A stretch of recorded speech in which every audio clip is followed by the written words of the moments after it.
তুমি যখন কিছু করতে যাও তোমার পিছনে যেন একটা চিন্তা থাকে, আমি আমার কাজটাকে করব আমার মাবুদের জন্য, গোটা পৃথিবীর কারো জন্য না।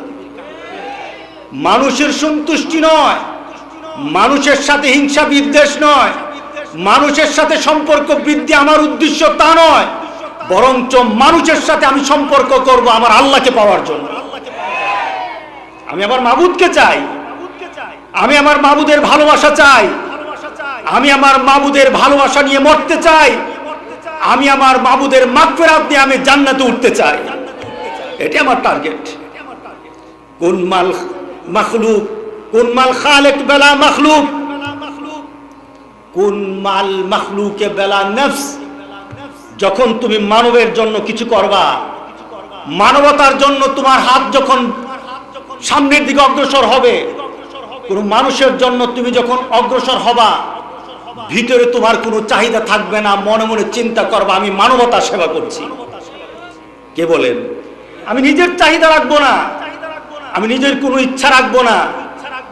এই মাহফিল কোনো ব্যক্তির মাহফিল নয়, এই মাহফিল কোনো ব্যক্তির জন্য নয়, এই মাহফিল কোনো ব্যক্তিকে উঁচুতে আর নিচুতে নামানোর জন্য নয়, এই মাহফিল আল্লাহর জন্য। ঠিক কিনা? আমরা হতে পারবো কিনা বলেন? আমরা সবাই হতে পারবো তো ইনশাআল্লাহ? আল্লাহ কবুল করে নেবেন। ভিতরের পরিবর্তন আনেন।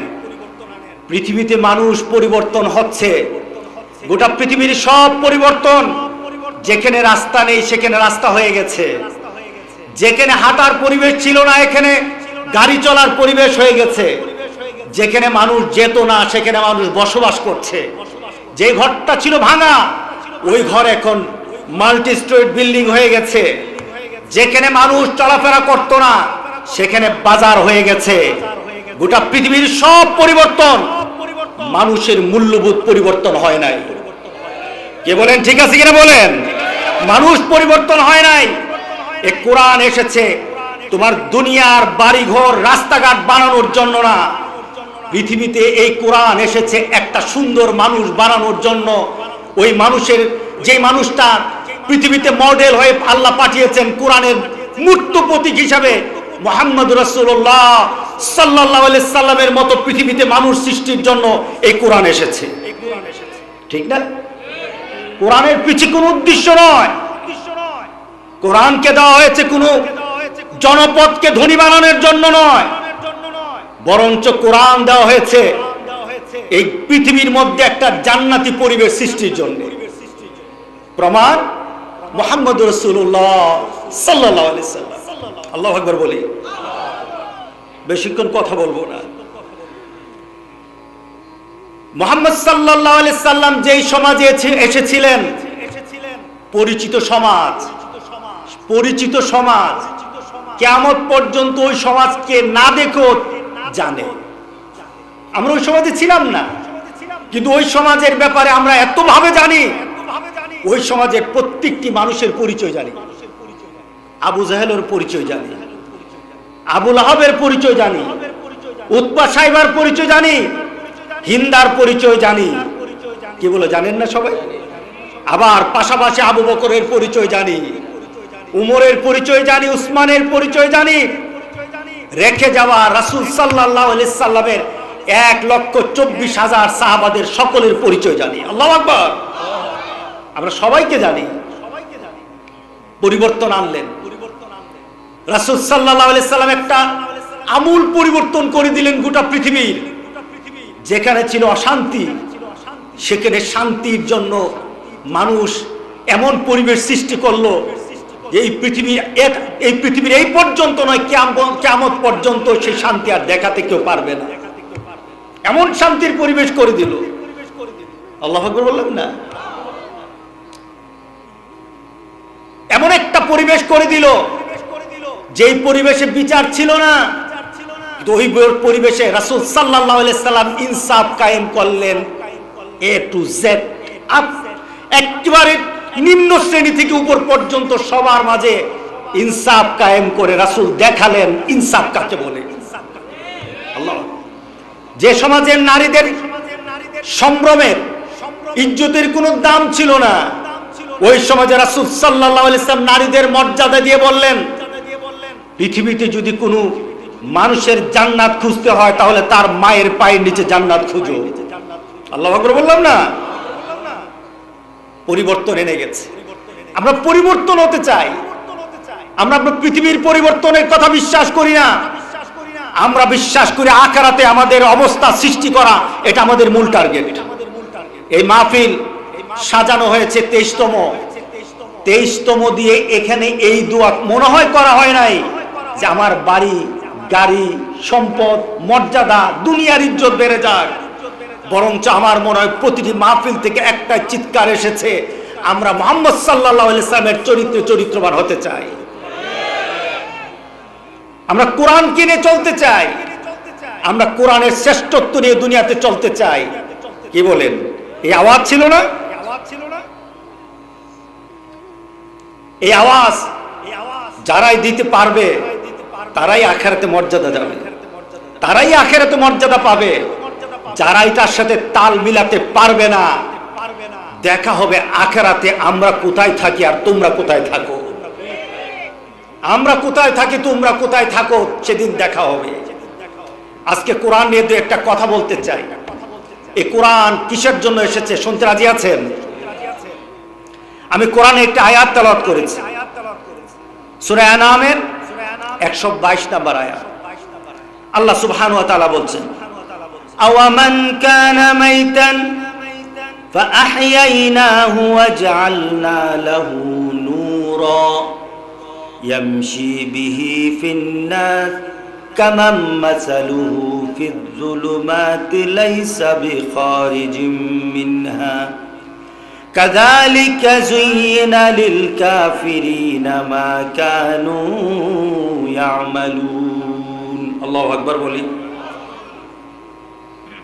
আওয়ামান কানা মাইতান ফাআহইয়াইনা, যে ছিল মরা তাকে আমি জীবন দান করলাম।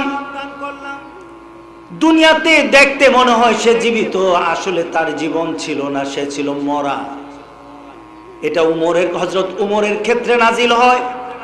হযরত উমর একটা পর্যায়ে ছিল পৃথিবীর মধ্যে সবচেয়ে বড় টেরর ছিল মুহাম্মদ সাল্লাল্লাহু আলাইহি সাল্লামকে হত্যা করার ঘোষণা যখন কাফেররা দিল, কেউই সাহস করে নাই, কেউ এমন সাহস করে নাই মুহাম্মদকে মারবে।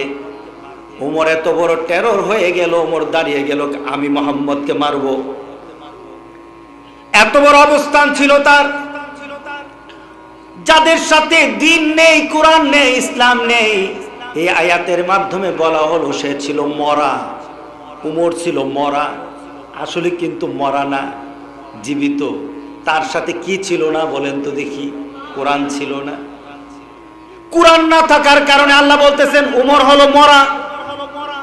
100 বয়সে মরা ছিল, কিন্তু যখন সে কোরআনের ছায়াতলে চলে আসলো, আল্লাহ বলেন তাকে আমি জীবন দান করলাম, তাকে জীবিত করে নিলাম। আল্লাহু আকবার বলেন। তাকে আমি জীবন্ত করে নিলাম। কেমন জীবন দান করলাম? সে শুধু নিজেই জীবিত না, আরেকজনকে জীবিত করার রাস্তা দেখার মতো ক্ষমতা সে পেয়ে গেছে। আল্লাহু আকবার। সে ছিল মরা। কেন মরা? তার সাথে কোরআন ছিল না। কেন মরা? তার সাথে আল্লাহ রাসূল ছিল না, এর জন্য সে মরা। উমর যদি তার জামানায়, রাসূলের জামানায় কোরআন হাদিস না থাকার কারণে, আল্লাহ রাসূল না থাকার কারণে উমর যদি মরা হয়, এই জামানায় যাদের সাথে আল্লাহ রাসূল নেই, কোরআন নেই, তারাও মরা। কথা ঠিক আছে কিনা বলেন? তারা মরা, তারাও এখন সেই কাতারে পড়ে যাবে। ওমরকে বলা হলো, উমর তোমাকে আমি আবার জীবন দান করলাম। সেই জীবনটা কি ছিল? ওমর যখন ঘোষণা শুনল মুহাম্মদ সাল্লাল্লাহু আলাইহি সাল্লামকে মারতে হবে, তাকে শহীদ করতে হবে, মারতে হবে, ওমর বলল আমি রেডি। ওমর যখন রওনা দিল রাসূল সাল্লাল্লাহু আলাইহি সাল্লামকে মারবে, রাসূলের দরবারে ওমর এসে বলে, মুহাম্মদ সাল্লাল্লাহু আলাইহি সাল্লাম, আমি রওনা দিয়েছিলাম আপনাকে মারার জন্য, কিন্তু পরিবর্তন হয়ে গেলাম। আমি ঈমান এনে নিলাম, আমি ঘোষণা দিয়ে আসলাম আমি ঈমান আনবো, আমি আপনার দরবারে চলে এসেছি। আপনাকে কি হত্যা করব, পরিবর্তন হয়ে এসেছি। আমার মানসিকতা, আমার ঈমান, আমার আকীদা, আমার চিন্তাধারা আমি পরিবর্তন করে ফেলেছি। আমি আজকে আপনাকে হত্যা করব না, বরং ইসলামের জন্য আমি আমার জীবনটা আপনার পায়ের নিচে কোরবানি করে দেব। আমি নিজে জীবন দেওয়ার জন্য আপনার দরবারে এসেছি। রাসূল সাল্লাল্লাহু আলাইহি সাল্লামের দরবারে এসে বললেন, আমি ঈমান আনতে চাই। রাসূল সাল্লাল্লাহু আলাইহি সাল্লাম তাকে শাহাদা পড়িয়ে দিলেন। ঈমান আনার আগে কিন্তু কাফেরদের মধ্যে সে শ্রেষ্ঠ ছিল। শ্রেষ্ঠ ছিল না? কারণ আবু জাহেল অফার করে, যাও মুহাম্মদকে হত্যা করো। আবু জাহেল নিজে যায় না, অন্য কেউ সাহস করে না। সাহসটা করলো কে? উমর।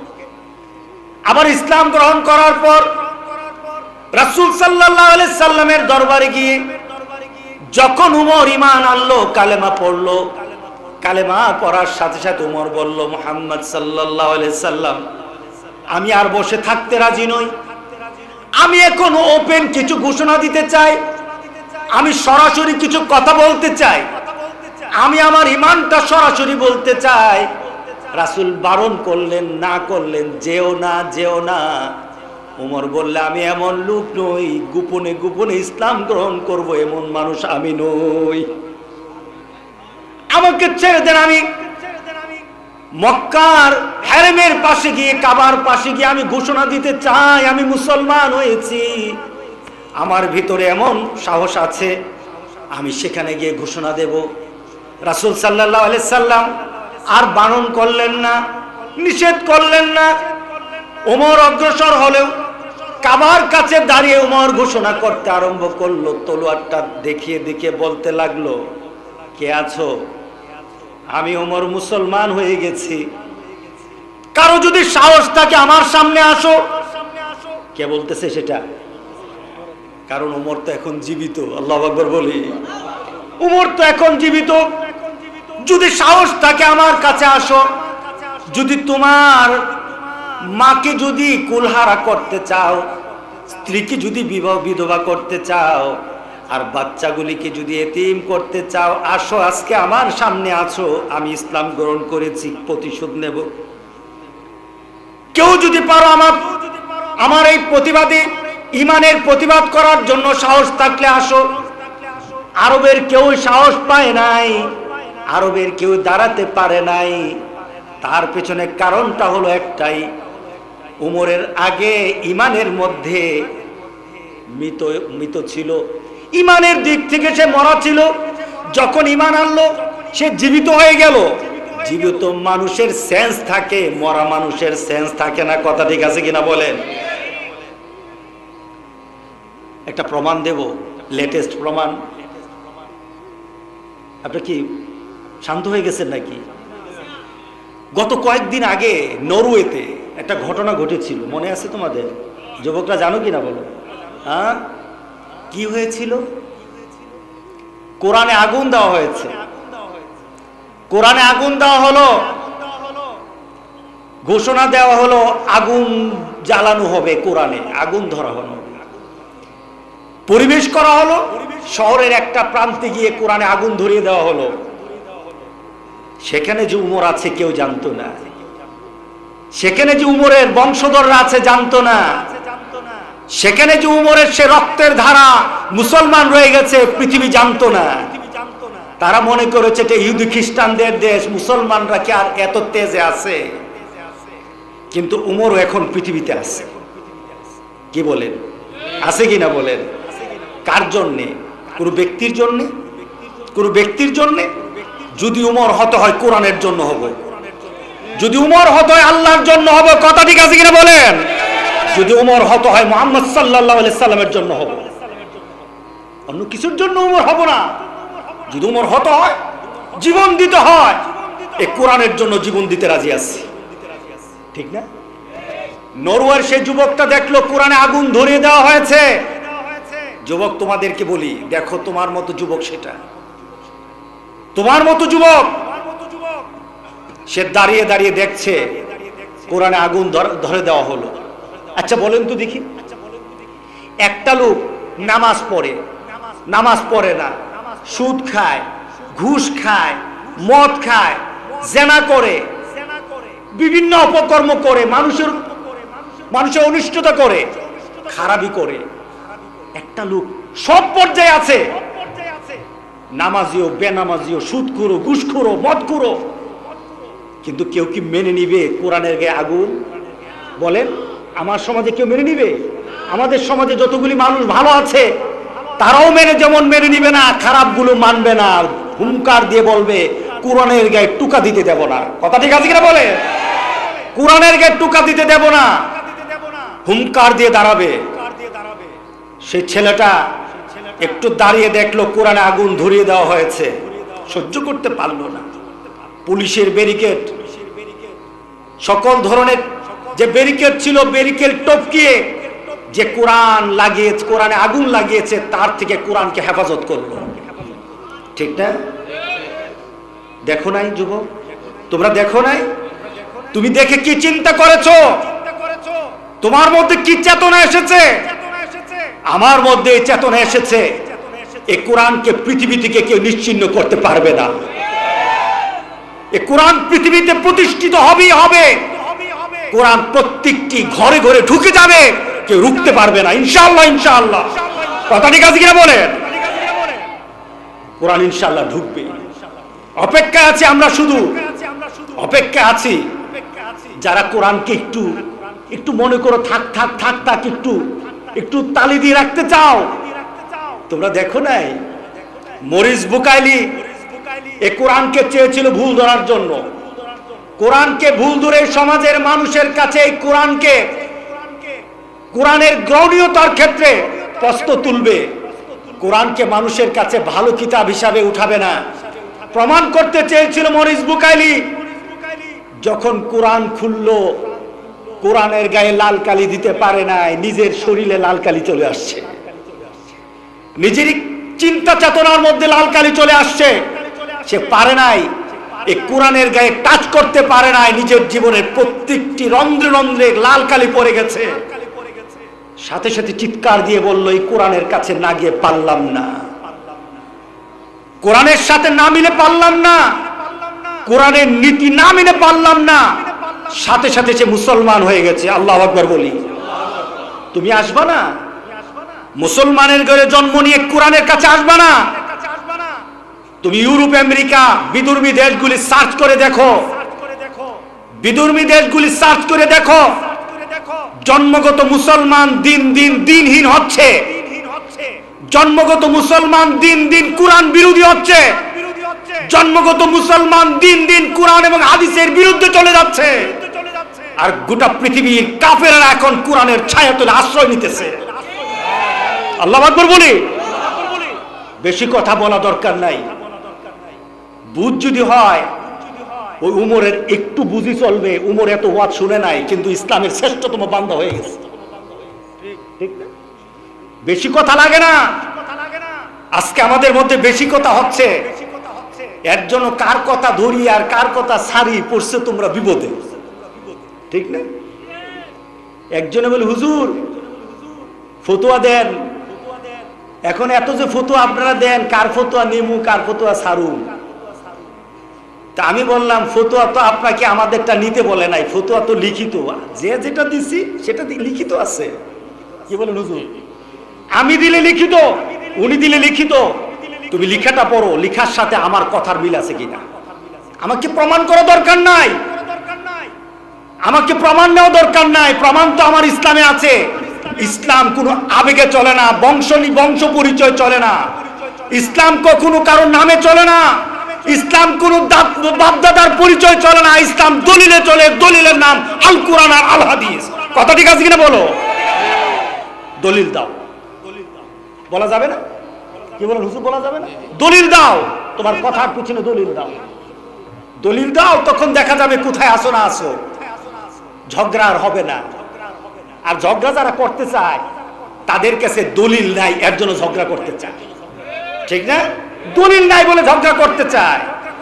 মনে রেখে দিয়েন, এই কোরআন যতদিন পৃথিবীতে থাকবে, ইসলামের আলো ততদিন পৃথিবীতে আলোকিত করতে থাকবে। ঠিক না? একটা গজব পড়ছে, নাম কি? সবাই তো মুখস্থ। হ্যাঁ, করুণারে সব মুখস্থ করে ফেলছে। করুণা নিয়ে আসে না, বিপদ নিয়ে আসছে। করুণা নিয়ে আসে না, বিপদ নিয়ে আসছে। কেন এসেছে? চীনের দিকে তাকিয়ে দেখো, চীন আমাদের মুসলমানদের সাথে কি আচরণ করছে। আমাদের মুসলমানদের সাথে কি আচরণ চীন করছে গিয়ে দেখো।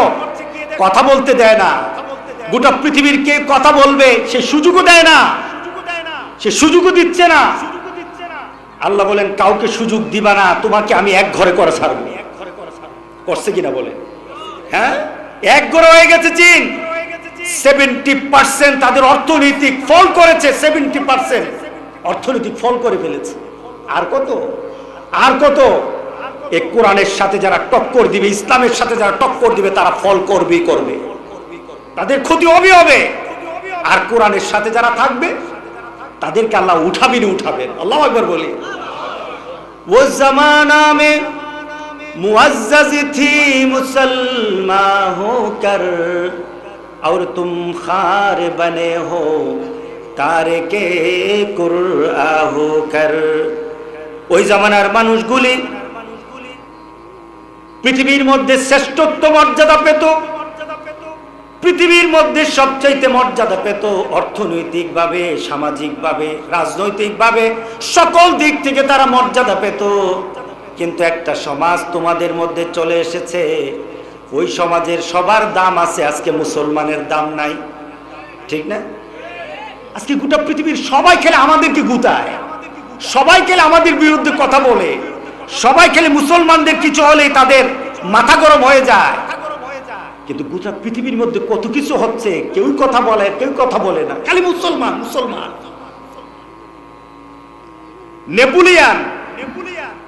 নেপোলিয়ান একবার বলেছিল, আমার ইচ্ছা করে গোটা পৃথিবীকে আমি দখল করে নেই, গোটা পৃথিবী দখল করে নিয়ে পৃথিবীর প্রান্তরে প্রান্তরে আমি আমার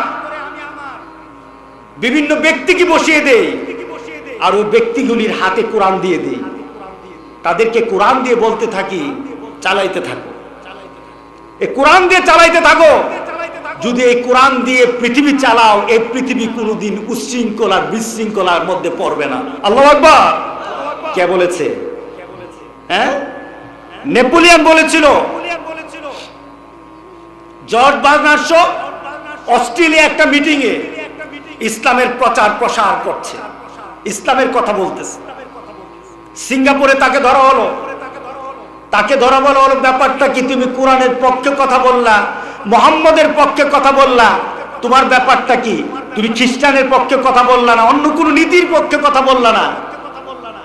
তখন জর্জ বার্নার্ড শো বলেছিল, আমি কোরআন পড়ে দেখেছি, হাদিস পড়ে দেখেছি, এই পৃথিবীতে যদি শান্তি আনতে হয় একটাই গ্রন্থ, আল কোরআন আর আল হাদিস, এছাড়া না। আর যখন মুসলমানের সাথে চলেছি, যখন মুসলমানের সাথে কথাবার্তা বলেছি, মুসলমানের সাথে যখন আমি বিভিন্ন বিষয়ে লেনদেন করেছি, আমি পৃথিবীর মধ্যে সবচেয়ে নিকৃষ্ট একটা জাতি পেয়েছি, মুসলমান। কথা ঠিক আছে কিনা বলেন? আজকে পৃথিবীর মধ্যে গিয়ে দেখেন, সুর বলতে কারা আছে? হ্যাঁ, আপনি গিয়ে দেখেন, ইউরোপ আমেরিকা আপনি গিয়ে দেখেন, সমাজের সমাজপতি যারা আছে তারা চুরি জানে না, সেবা জানে। ঠিক না? আপনাদের দেশে তো ইউরোপে লোক বেশি থাকে, প্রশ্ন করে গিয়ে দেখেন, এরা চুরি জানে না, সেবা জানে। আমাদের সমাজে সেবা নাই, ওইটা আছে। ঠিক না? চরিত্র বলতে মানুষকে ধোঁকা দেওয়া হলো আমাদের সমাজের মধ্যে সবচেয়ে ক্রেডিটের কাজ। যে যত বেশি ধোঁকা দিতে পারে সে তত বড় কি শক্তিশালী, মর্যাদা, তার দাম আছে। যে অন্যকে ধোঁকা দিতে পারে, অন্যের জমি মারতে পারে, সে হলো মর্যাদা। যে নীরব অন্যের জমি মারে না, তার কোনো দাম নাই। কথা ঠিক আছে কিনা বলে? সমাজ আজ পরিবর্তন। ইসলাম যেটা বলেছে করো, এটা আমরা ছাড়ি, আর ইসলাম যেটা বলেছে করা যাবে না, মুসলমান বলে এটা আমরা ছাড়তে পারি না। পৃথিবী কিয়ামত হয়ে যাবে, শান্তি আসবে না, শান্তি আসবে না। সুতরাং আজকের মাহফিল থেকে আমরা একটা ঘোষণা দেব, চলুন আমরা কোরআনের সাথে থাকবো। রাজি আছি সবাই? এখানে সবার চোখ আছে কিনা? একটু চোখে হাত দিয়ে দেখেন তো, চোখ আছে কিনা? দেখেন না চোখ আছে কিনা, বলেন না। দুইটা বলছেন না দুইটা বলছেন? হ্যাঁ, আপনার চোখ। উমর কি ছিল ইমানের আগে? মরা। বলেন উমর কি ছিল? মরা। এখন ইমান আনার পর কি হয়েছে? উমর কিন্তু আখেরাতে আরেকটা অবস্থা হবে। এই পৃথিবীতে যাদের সাথে কোরআন আছে তারা আখেরাতে হবে চক্ষুষ্মান। আখেরাতে তারা তাদের চোখ থাকবে, তারা দেখতে পারবে। আর পৃথিবীতে যাদের সাথে কোরআন নাই তারা হবে অন্ধ। তারা কি হবে বলে? আপনি কি বলবেন? হুজুর আমার তো চোখ আল্লাহ দিছে, এই চোখ কোথায় থাকবে? আপনি মরার সময় চোখ থাকবে, কিন্তু মৃত্যুর পর আল্লাহ বলেন আমার কোরআনের আলো যার সাথে নাই আখিরাত সে দেখতে পারবে না। মান আরাদান যিকরি ফাইন্না লাহু মাঈশাতান দানকা ওয়া নাহশুরুহু ইয়াওমাল কিয়ামাতি আ'মা ক্বালা রাব্বি লিমা হাশারতানি আ'মা ওয়া কাদ কুনতু বাসীরা। কাল হাসরের দিন এক গোটা পৃথিবীর মধ্যে যারা কোরআন পাওয়ার পরও কোরআন পড়ে নাই, কোরআন অনুযায়ী চলে নাই, কোরআনকে নিজের আদর্শ বানায় নাই, কোরআনকে দিয়ে নিজের আত্মাকে ঠান্ডা বানায় নাই, কোরআন দিয়ে নিজের বডিটাকে সুন্দর বানায় নাই, কোরআন দিয়ে নিজের ঘরটাকে আলোকিত করে নাই, কোরআন দিয়ে নিজের সমাজকে সুন্দর বানায় নাই। কি বলেন, কোরআন সমাজকে সুন্দর বানাতে পারবে কিনা? এই কোরআন দিয়ে রাষ্ট্রকে সুন্দর বানায় নাই। যারা এই কোরআনকে সাথে নিয়ে কোরআনের আলো দিয়ে আলোকিত করে নাই, কাল হাসরের দিন তারা যখন হাসরের ময়দানে উঠবে আল্লাহ সুবহানাহু ওয়া তাআলা তাদেরকে অন্ধ বানিয়ে দিবেন। মান আরাজান যিকরি ফাইন্না লাহু মাঈশাতান দানকা। শুধু তাই নয়, আল্লাহ বলেন পৃথিবীকে আমি এমন বানিয়ে দিব, বিপদগ্রস্ত করে দিব তাদেরকে। শুধু তাই নয়, ওয়া নাহশুরুহু ইয়াওমাল কিয়ামাতি আ'মা। কাল হাসরের দিন যারা দুনিয়াতে কোরআন পাওয়ার পরও কোরআন অনুযায়ী চলে নাই, কাল হাসরের দিন আল্লাহ বলছেন তাদেরকে আমি অন্ধ বানাবো। কি বানাবেন বলেন? আমরা অন্ধ হতে চাই না। রাজি আছে সবাই? কারা কারা রাজি? আমরা কাল হাসরের দিন আল্লাহর দরবারে দুটো চোখ নিয়ে উঠতে চাই। যে চোখ দিয়ে মাবুদকে দেখব, যে চোখ দিয়ে আমার নবীকে আমি দেখতে চাই, যে চোখ দিয়ে আমি আমার জান্নাতের নাজ নিয়ামত দেখতে চাই, এমন চোখ নিয়ে আমি উঠতে চাই, অন্ধ হতে চাই না। যদি আপনি অন্ধ হতে না চান তাহলে দুনিয়াতে আপনার সাথে কোরআন থাকতেই হবে। আপনার সম্পদ আছে, আপনার বাড়ি গাড়ি সবকিছু আছে, আপনি যদি মনে করেন এটার কারণে আখিরাতে চোখ পাওয়া যাবে, আল্লাহ গ্যারান্টি দিচ্ছেন পাবা না। আপনি আপনার গ্রামের আপনার অঞ্চলের লাশগুলি দেখে দেখে এই আয়াতের সাথে মিলায় নেন। কি বলেন হুজুর? এই আয়াতের সাথে আপনি মিলায় নেন। যে ব্যক্তিটা মারা যাবে ওই ব্যক্তির যদি বাড়ি থাকে, ক্ষমতা থাকে, সম্পদ থাকে, পরিবার পরিজন থাকে, কিন্তু কোরআন নাই, মনে রাখবেন আখিরাতে কিন্তু সে চোখওয়ালা হবে না, অন্ধ হবে। কে বলছে? কে বলছে বলেন? জোরে বলতে হবে, কে বলছে? আল্লাহ বলেছেন তার চোখ হবে না। শুধু তাই নয়, কাল হাসরের দিন আরেকটা অবস্থা সৃষ্টি হয়ে যাবে। দুনিয়াতে কোরআনওয়ালার সাথে কোরআনহীন যারা হবে, আমাদের সমাজের এক ব্যক্তি কোরআন মানে, এক ব্যক্তি কোরআন পড়ে, এক ব্যক্তি কোরআন অনুযায়ী চলে, এমন ব্যক্তি যখন আখিরাতে উঠবে, আরেক ব্যক্তি কোরআন মানে না, কোরআন পড়ে না, কোরআনের নীতিতে চলে না, সে উঠবে। ভালো লাগতেছে না কথাগুলি? সেও আখিরাতে উঠবে। এবার আখিরাতে ওঠার পর দুজনের দেখা হয়ে যাবে, কোরআনওয়ালা কোরআনহীন দুজনের সামনাসামনি হয়ে যাবে। এবার পরিচয় হয়ে যাওয়ার পর, ভাই তুমি না এই, কাহা আমি এই, আমার নাম এই, তোমার নাম কি, আমার নাম এই, ভাই তোমার অবস্থা কি? আমি আরামে আছি। কেমন আরামে আছো? আমি জান্নাতে আছি। আল্লাহু আকবার। ইয়াউমা ইয়াকুলুল মুনাফিকুনা ওয়াল মুনাফিকাত, আর যারা দুনিয়াতে কোরআন পেয়েও কোরআনের কাছে যায় নাই, কোরআন অনুযায়ী চলে নাই, কোরআনের মাহফিলকে ভালোবাসে নাই, এমন ব্যক্তি আল্লাহ বলেছেন তারা হলো মুনাফিক। তাদেরকে কাল হাসুরের দিন উঠানো হবে। তারা বলবে ইয়াউমা ইয়াকুলুল মুনাফিকুনা ওয়াল মুনাফিকাত লিল্লাযিনা আমানু যুরুনা নাকতাবিস মিন নূরিকুম। আমার চোখে আলো নাই, একটু আলো দে। দুনিয়াতে যার সাথে কোরআন ছিল তার কাছে ভিক্ষা চাইবে। আল্লাহু আকবার বললেন না? কার কাছে ভিক্ষা চাইবে? যারা মাহফিল করে, যারা তাফসিরুল কোরআন মাহফিল করে। আজকে দুঃখ লাগে, আজকে দুঃখ লাগে মেননের মতো ব্যক্তি কোরআনের তাফসিরের বিরুদ্ধে কথা বলে, মমতাজ কথা বলে, আজকে এরা সেরা কথা বলে, যারা বাউল গান গায়, শিরিক করে, তারা আজকে মাহফিলের বিরুদ্ধে কথা বলে। আমরা মুসলমান শুনি, তবে রেখে দিও এই কোরআনটা কিন্তু আল্লাহ জীবন্ত করবেন আখিরাতে। কোরআনকে কথা বলার ক্ষমতা দিবে। তুমি যদি কোরআনের সাথে না থাকতে পারো, মনে রেখে দিও আখিরাত কিন্তু তোমার ভালো হবে না, ভালো হবে না। তোমার সাথে আমার দেখা হয়ে যাবে, তুমি আমার কাছে নূর চাইবা, তুমি সেদিন অন্ধ হবা, আর আমার চোখ থাকবে, আমার কাছে আলো থাকবে। আল্লাহু আকবার বলে, আমার সাথে আলো থাকবে। এই আলোর নাম কি? কোরআনের আলো। জোরে বলেন, কি আলো? মিছিল বলে না, আল কোরআনের আলো, আল কোরআনের আলো।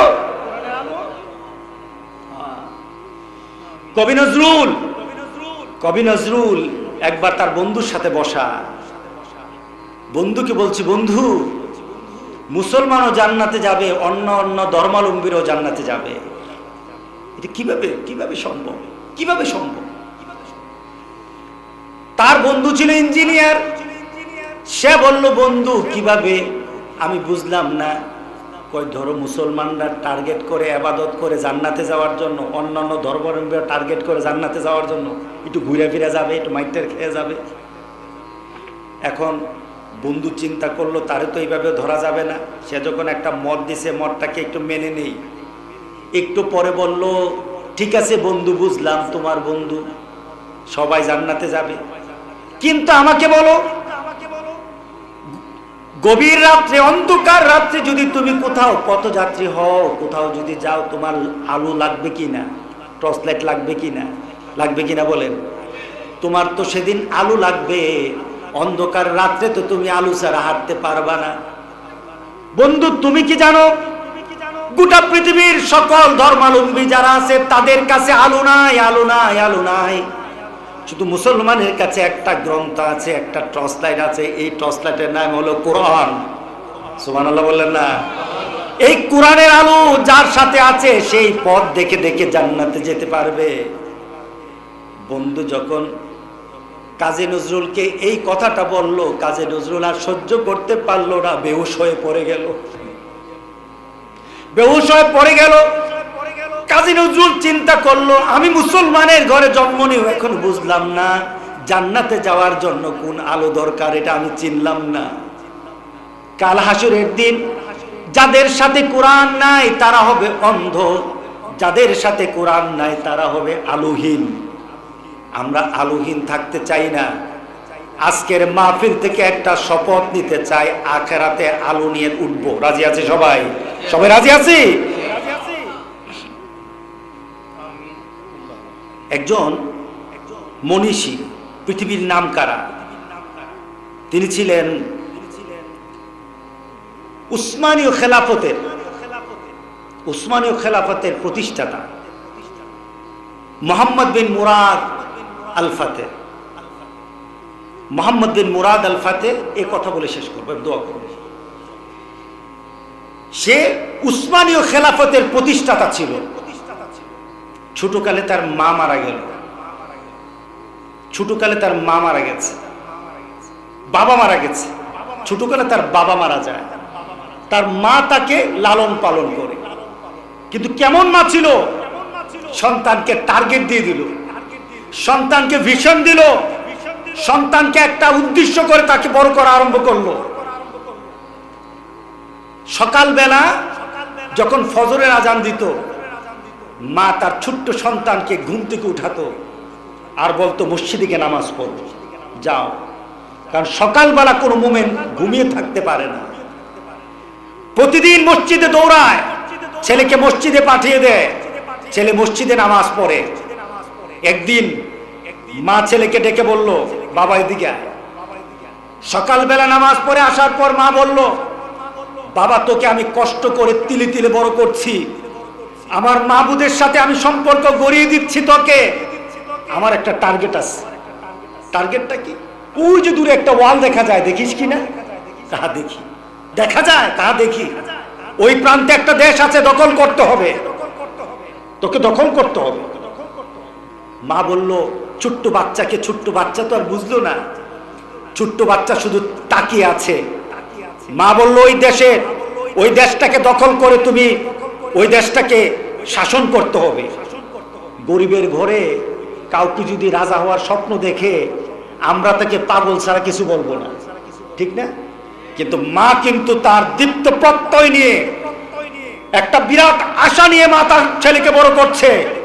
আর সকালবেলা আল্লাহর দরবারে পাঠিয়ে ছেলেকে শক্তিশালী করতেছে ইমানের দিক থেকে। আল্লাহু আকবার। ইমানের দিক থেকে শক্তিশালী করে মা বলে, তোকে আমি ছাড় দেব না, ওই দেশটাকে দখল করতে হবে। এবার মা বলল, তোকে কয়েকটা কাজ করে দেশটাকে দখল করতে হবে। কি করতে হবে? 4টা মূল নীতি নিয়ে অগ্রসর হবি, দেশ তোর হাতে আল্লাহ দিয়ে দিবে। যুবকরা জেনে নাও, এক মা তার ছেলেকে স্বপ্ন দেখায়, এক মা তার স্বপ্নকে এক মা তার ছেলেকে পৃথিবীতে প্রতিষ্ঠিত করে, যার সাথে আল্লাহ আছে, কোরআন আছে, পৃথিবী আছে, সম্মান আছে, মর্যাদা আছে। আল্লাহু আকবার। ওই ছেলের সাথে পৃথিবীর সবকিছু দিয়েছে। কেমন মাতা, কেমন মাতা! মা ডেকে বলল, বাবা তুমি যদি ওই দেশটাকে দখল করতে চাও, তোমার ভিতরে কয়েকটা চরিত্র আনতে হবে, 4টা চরিত্র, 4টা বিষয় তোমার মধ্যে ঢুকিয়ে দিতে হবে। প্রথম বলা হলো, তুমি ওই দেশটাকে যদি দখল করতে চাও, তোমার চরিত্রের মধ্যে একটা জিনিস থাকতে হবে, সেটা হলো আল কোরআন। সুবহানাল্লাহ বললেন না? কি থাকতে হবে? জোরে বলেন, কি থাকতে হবে? যেই মা বাবা সন্তানকে কোরআন দিতে জানে না, কোরআন দেয় নাই, ওই মা বাবা ভালো মা বাবা হতে পারে নাই, ভালো মা বাবা হতে পারে নাই। ছেলেকে বলল, তোমাকে কোরআন দিয়ে প্রতিষ্ঠিত হতে হবে, বিল কোরআন সুলতান। তোমাকে অ্যাডমিনিস্ট্রেশন স্কিল হতে হবে, তোমার মধ্যে মানুষের সাথে মানুষকে পরিচালনার ক্ষমতা থাকতে হবে, এটা তোমাকে অর্জন করতে হবে। ওয়াসসালা, তুমি কর্মদক্ষতা তোমাকে বাড়াতে হবে। অর্থাৎ তুমি রাজা হবা, তুমি বসে বসে খাবা, এটা হবে না, তোমাকে জমিনে কাজ করতে হবে। ওয়াসসালা, আমার কথা বুঝতেছেন? আল কোরআন। এরপরে কি? সুলতান, অ্যাডমিনিস্ট্রেশন। এরপরে কি? Skill of work, skill of work, কাজের দক্ষতা থাকতে হবে। এরপরে বলেছেন হুব্বুন নাস, চতুর্থ তোমার ভিতরে যে জিনিসটা থাকতে হবে, মানুষের প্রতি ভালোবাসা থাকতে হবে। লাভ ফর হিউম্যান বিং, মানবতার জন্য ভালোবাসা থাকতে হবে। তোমার কাছে হিন্দু, খ্রিস্টান, বৌদ্ধ, যে কোনো ধর্মের লোক আসুক, মানবতার বিরাট বড় উদারতা মন নিয়ে তুমি তার দিকে অগ্রসর হবা। এই 4টা নীতি তোমার মধ্যে যদি সৃষ্টি হয়ে যায়, তোমার উন্নতি পৃথিবীতে কেউ ঠেকাতে পারবে না। যুবক, আজকের মাহফিলের আমার তরফ থেকে তোমাদের কাছে আমি 4টা কথা রেখে গেলাম। পৃথিবীর শ্রেষ্ঠতম এক সন্তানের কথা, মার কথা রেখে গেলাম। পৃথিবীর শ্রেষ্ঠতম এক সন্তান, যে সন্তান পৃথিবীতে 21 বছর বয়সে পৃথিবীর সবচাইতে বড় রাষ্ট্রের প্রধান হয়েছিল। আল্লাহু আকবার। এর থেকে বড় পৃথিবীর কেউ রাষ্ট্রপ্রধান হতে পারে নাই। মোহাম্মদ বিন ফাতেহ আল মুরাদ, এর থেকে বড় কোনো পৃথিবীর রাষ্ট্রপ্রধান হতে পারে নাই। 21 বছর বয়সে পৃথিবীর এত বড় রাষ্ট্রপ্রধান হয়েছে। মূলনীতি কয়টা ছিল? কোরআন, এরপরে কি? অ্যাডমিনিস্ট্রেশন, অর্থাৎ পরিচালনার দক্ষতা। এরপরে কি? কর্মদক্ষতা। এরপরে কি? বলো। ভালোবাসা। আলহামদুলিল্লাহ, ভালোবাসা। এই ভালোবাসাগুলি ওই পচা ভালোবাসা না, আবার কয়েকদিন পরে যে পচা ভালোবাসা আসবে, এই ভালোবাসা না। এটা হবে মানুষের জন্য মানবতার ভালোবাসা। কেমন ভালোবাসা! সুবহানাল্লাহ, সুবহানাল্লাহ, মানবতার ভালোবাসা কতটা! আমি ওই দিন একটা হাদিস পড়লাম, রাসূল সাল্লাল্লাহু আলাইহি সাল্লাম এক বনি ইসরাইল এক লোকের কথা বলছে। সে একটা কুয়ায় নামে একটু পানি খেলো। পানি খেয়ে দেখে একটা কুকুর পানির পিপাসায় তার জিহ্বাটা বের হয়ে গেছে। কুকুরটা পানির পিপাসা অস্থির হয়ে গেছে। সে আবার পানির নিচে নামলো, পায়ের মোজা ভিজালো, উপরে উঠলো, উপরে উঠে কুকুরটার মুখের মধ্যে পানি দিয়ে দিল। রাসূল সাল্লাল্লাহু আলাইহি সাল্লাম ওই ব্যক্তির জন্য বলতেছেন, আল্লাহ সুবহানাহু ওয়া তাআলা শুধু এতটুকু কাজের জন্য আল্লাহ সুবহানাহু ওয়া তাআলা তাকে জান্নাত দান করে দিয়েছে। মানবতা কাকে বলে? একটা কুকুরের সাথে ভালো ব্যবহারের কারণে তার জান্নাত হয়ে গেছে। আরেকটা লোক রাস্তার মধ্যে একটা ডালা পড়েছিল, এভাবে ডালা পড়েছিল, সে ডালাটা কেটে দিল। আর মনে মনে চিন্তা করলো, কোন মুমিন বান্দাই রাস্তা দিয়ে যখন ক্রস করবে তখন হয়তো তার কষ্ট হবে, এর জন্য ডালাটা কেটে দিল। রাসূল সাল্লাল্লাহু আলাইহি সাল্লাম বললেন, আমি তাকে জান্নাতে বসা অবস্থায় দেখেছি। আল্লাহু আকবার, আল্লাহু আকবার। আজকে ডালা কেন? মানুষকে এক দেশ থেকে আরেক দেশে চলে যেতে হয় মানুষের কারণে। মানুষের কারণে আমরা আমাদের কলিজার টুকরা মানুষগুলিকে কাছে রাখতে পারি না, আমরা ভালোবাসা দেখাতে পারি না। মাবুদ, তুমি তাদের জন্য ভালোবাসা উদার করে তাদের অন্তরে ভরে দাও। আমাদের অন্তরগুলির মধ্যে তুমি যদি কোন ধরনের খারাপি থেকে দূর করে দাও, এই সমাজের প্রত্যেকটি মানুষ মানবতা নিয়ে যেন তোমার নবীর পেছনে দাঁড়াতে পারে তৌফিক দান করে দাও। আমরা দোয়া করি মাহফিলটার জন্য। বেদনা, এই বেদনা বড় বেদনা নয়, কোরআনের কাছে না থাকার কারণে বেদনা বড় বেদনা হবে। আল্লাহ আমাদের সবাইকে কবুল করুক, আল্লাহ আমাদের সবাইকে কবুল করুক, এই মাহফিলকে কবুল করুক। এই মাহফিলকে আল্লাহ সুবহানাহু ওয়া তাআলা যেন কিয়ামত পর্যন্ত জারি রাখে। ছোট মাহফিল হবে না, বড় মাহফিল হতে হবে ইনশাআল্লাহ। বলি এই মাহফিলটা যেন একটা চূড়ান্ত পর্যায়ে থাকে, আগামী বছর আল্লাহ যেন কবুল করে নেয়। আমিন বলি। আমার মামা এসেছে, চিনেন তো আপনারা? হ্যাঁ, চিনেন। ইনশাআল্লাহ বড় লেখা মাহফিল হবে, উনি বলে গেছেন বড় লেখা মাহফিল হবে ইনশাআল্লাহ। আপনাদের এখানে মাহফিল হবে ইনশাআল্লাহ। আল্লাহ কবুল করুক। আমি আমার আলোচনা শেষ করছি। এরকম নতুন নতুন ইসলামিক ভিডিও পেতে আমাদের চ্যানেলটি সাবস্ক্রাইব করে আমাদের পাশে থাকুন। ধন্যবাদ।